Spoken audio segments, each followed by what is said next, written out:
लिखेंगे hydrogen spectrum की ऊर्जा का सूत्र क्या है। तो लिखेंगे यहाँ पर हाइड्रोजन स्पेक्ट्रम की ऊर्जा, हाइड्रोजन स्पेक्ट्रम की ऊर्जा। और हाइड्रोजन स्पेक्ट्रम की अगर ऊर्जा की सूत्र की बात करें तो यहाँ पर जो सूत्र होता है हाइड्रोजन स्पेक्ट्रम की जो ऊर्जा का फार्मूला बना हुआ है उस फार्मूला को नोट कर लेंगे।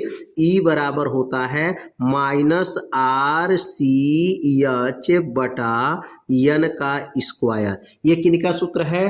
हाइड्रोजन स्पेक्ट्रम की ऊर्जा का सूत्र है। और E बराबर सूत्र होता है -RCH बटा N का स्क्वायर, RCH बटा N का स्क्वायर। यह हाइड्रोजन स्पेक्ट्रम की ऊर्जा का फार्मूला है।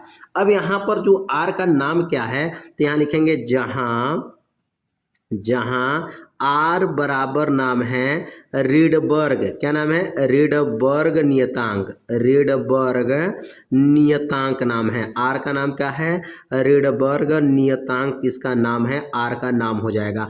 R का नाम क्या है? रीडबर्ग नियतांक है। और R का मान कितना होता है? तो R का मान याद रखेंगे 1.097 गुणे 10 के पावर जो मान होता है 10 के पावर 7 घात होता है। और मात्रक किसका याद रखेंगे? मीटर का इनवर्स होता है। मीटर का इनवर्स हो गया। आर का नाम क्या है? रीडबर्ग नियतांक है। और आर का मान क्या होता है? 1.097 गुणे 10 के पावर 7 मीटर का इनवर्स है। और यहाँ सी का नाम क्या है? तो सी का नाम है प्रकाश का चाल। क्या नाम है?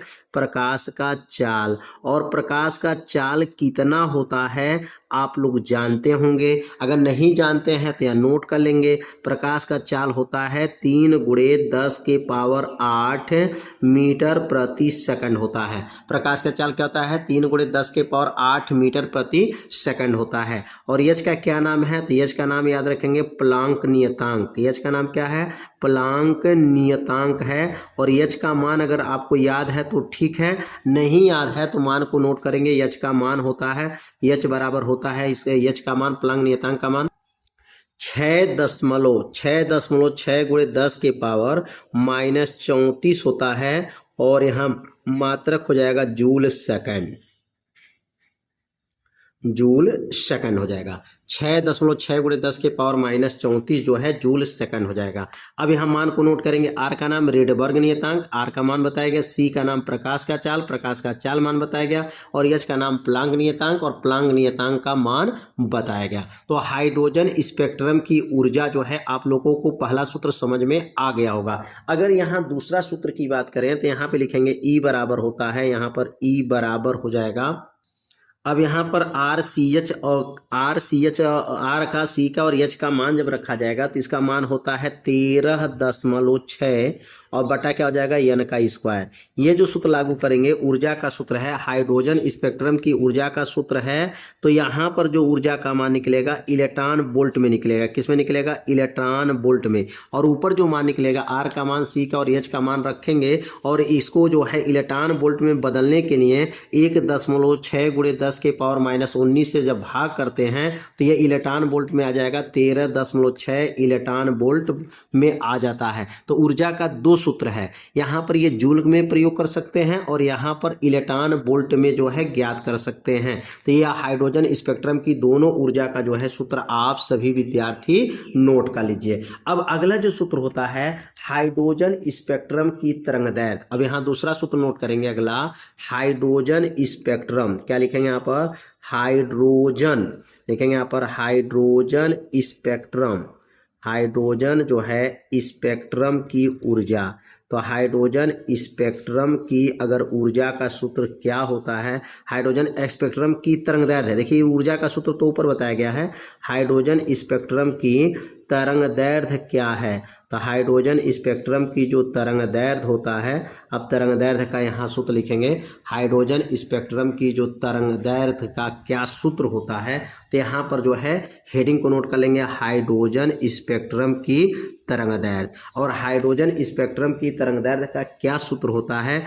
1/λ होता है, बराबर हो गया, आर हो जाएगा, कोष्टक में हो जाएगा 1/N1 का वर्ग हो जाएगा -1/λ n2 का वर्ग हो जाएगा। अब क्या बनेगा यहाँ पर 1/λ बराबर r कोष्टक में 1/n1 का वर्ग बट्टा माइनस 1/n2 का वर्ग हो जाएगा। ये जो सूत्र बनेगा हाइड्रोजन स्पेक्ट्रम की तरंगदैर्घ्य का जो है ये सूत्र बन जाएगा। और हाइड्रोजन स्पेक्ट्रम की तरंगदैर्घ्य में ये जो सूत्र बना है, आर का नाम तो आप लोग जाने गए हैं कि आर का नाम होता है रिडबर्ग नियतांक होता है। और ये रिडबर्ग नियतांक का मान जो है 1.097 × 10⁻7 मीटर का इनवर्स होता है। और यहाँ पर जो है n1 का नाम क्या है, पहली स्तर की संख्या है, और n2 का नाम क्या है, दूसरी स्तर की संख्या है, और लेम्डा का नाम जो है क्या है, तरंगदैर्घ्य है।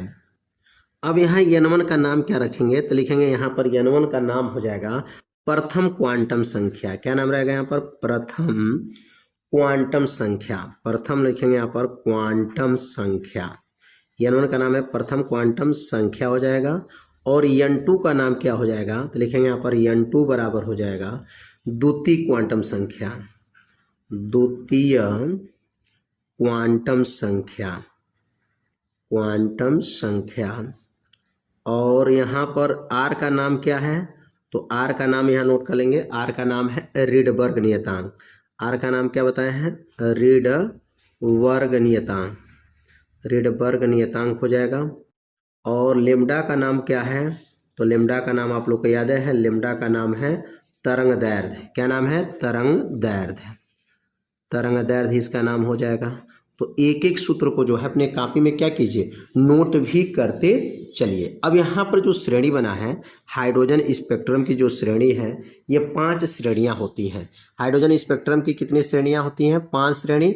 जिसमें पहला श्रेणी का नाम अगर याद करेंगे तो लाइमर श्रेणी होता है। क्या होता है, लाइमर श्रेणी होता है, बामर श्रेणी, पासन श्रेणी, ब्रैकेट श्रेणी, हुंड श्रेणी। टोटल 5 श्रेणी के बारे में आपको यहाँ से तरंगदैर्घ्य की गणना किया जाता है। इस सूत्र की सहायता से हाइड्रोजन स्पेक्ट्रम की तरंगदैर्घ्य की गणना करेंगे तो ये 5 श्रेणी में यही सूत्र जो है लागू किया जाता है।